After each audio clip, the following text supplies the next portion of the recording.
Welcome to the Story Forge. Today we're going to delve into one of the most dramatic events in the history of the stock market, the crash of 1929. In the years leading up to the crash, the stock market was on a wild and reckless ride. People were investing heavily, and many were borrowing money to buy stocks. The market was fueled by speculation, greed, and an insatiable appetite for more. In fact, just days before the crash, economist Irving Fisher famously declared, "Stock prices have reached what looks like a permanently high plateau." But on October 24, 1929, the market took a sudden and sharp downturn. Panic set in, and investors started selling their stocks en masse. The market continued to plummet over the following days, wiping out fortunes and livelihoods in its wake. In the aftermath of the crash, many people called for reform of the financial system.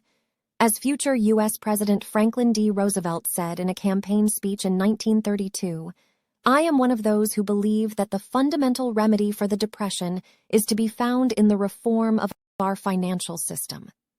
This sentiment was echoed by lawyer Ferdinand Pecora, who conducted the Pecora Commission hearings on the causes of the crash. He said, "The public is entitled to some protection from manipulated markets and deliberate deception." The crash of 1929 had far-reaching consequences, and it changed the financial industry forever.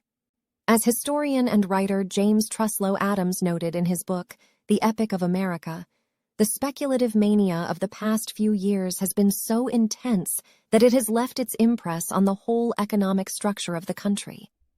The crash prompted the government to take action to regulate the financial industry, with the creation of the Securities and Exchange Commission and other regulatory bodies.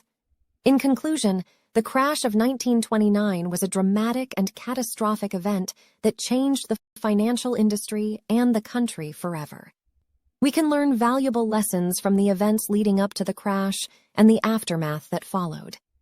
As Herbert Hoover, U.S. President at the time of the crash, said, "We may have to face the fact that we are living in a period of the world's history when it is possible for a few men to pile up enormous fortunes very rapidly.